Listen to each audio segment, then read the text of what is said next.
Qu'avez-vous à répondre justement aux voix qui disent que le sélectionneur national doit être présent en Algérie en permanence et ne pas se contenter que des dates FIFA? Merci, coach. Je suis d'accord pour dire que, puisque c'était une réponse que j'ai pu fournir tout à l'heure, je suis apte, disponible, et je l'ai toujours été, si tant est qu'on me sollicite. Je ne peux pas, moi, en tant que sélectionneur, venir taper à je ne sais quelle porte et leur dire, les gars, si vous voulez travailler de manière profonde, et si je peux, moi, apporter une certaine contribution de mon passé de joueur, de mon passé de formation dans un club français et de mon actuelle expérience d'entraîneur depuis 13 ans, Aniena Moujoud.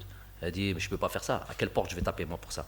S'il y a des gens, si vous pensez qu'il y a quelqu'un qui est venu me voir et qui m'a dit, venez, coach, on réfléchit et venez nous donner un coup de main, ahlan wa sahlan. Parler de foot, je peux parler du matin au soir, hein. J'ai aucun souci avec ça. Encore plus quand il s'agit de mon pays. Donc ça c'est jamais arrivé et je ne peux pas, moi, me présenter pour demander quoi que ce soit à qui que ce soit. Donc elle a dit, c'est la deuxième chose. Après, pour ce qui est de ma présence en Algérie, comment on peut être présent on n'a jamais posé la question à aucun autre entraîneur. Il s'avère que c'est qu'à moi.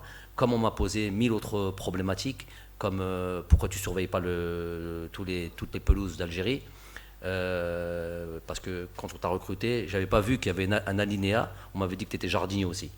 On m'a dit que tu étais sélectionneur au Rakaza al Khaddamtek.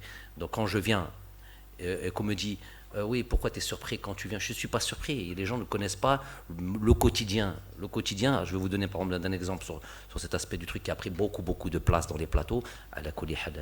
Le buzz, les vues, l'audience, l'audimat, c'est tout ça ce qu'on recherche.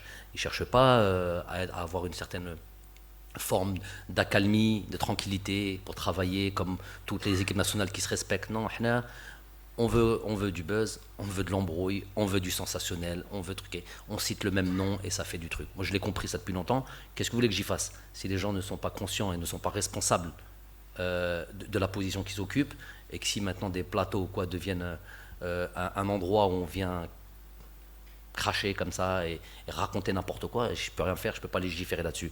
Mais je vais parler par exemple de juste cet exemple-là. Je vais devoir descendre malheureusement très très bas dans les caniveaux, parce que c'est comme ça que je perçois les choses quand on parle des pelouses. Et ça va être repris et les gens vont regarder, et malheureusement c'est ce que je veux pas, mais tu mets le doigt où ça fait mal. J'étais au mois de juin, il y avait une date FIFA, donc on est venu travailler ici, hein, Sidi Moussa. On est parti jouer à Annaba. Je suis revenu mi-juillet, 3-4 jours ici, réunion de travail pour différentes choses, mais puisqu'on parlait des pelouses, puisqu'il y avait une forme de vacances et une forme d'absence de gouvernance, j'ai dû discuter avec ceux qui sont aujourd'hui responsables des pelouses de Sidi Moussa, de certains stades d'Algérie. Je vais taire le nom de l'entreprise par obligation. Est-ce que vous pensez que ça me plaît, moi, mi-juillet, de venir parler avec une société qui se censée s'occuper des pelouses? Donc je le fais, je m'assois 2 heures, 3 heures à parler de ce qui se passait à Sidi Moussa déjà, et des différents stades, notamment Barraki, puisque c'est là où on a les domiciles pour les matchs de qualification Coupe du Monde. Donc on m'a assuré, c'est juste des mots, mais à la limite c'est pas moi qu'il faut assurer, c'était censé avoir à la fédération, c'est pas moi, mais voilà, je suis obligé de faire ça. Donc ça c'est mi-juillet, je reviens autour du 20 août ou 25 août, donc juin j'y suis, juillet j'y suis, août j'y suis et je retrouve le terrain. Qu'est-ce que je dois faire? Dormir devant le stade et je mets un chapeau et je guette chaque grain d'herbe ou chaque truc. On doit être un petit peu. Vous voyez, ce niveau-là, c'est catastrophique.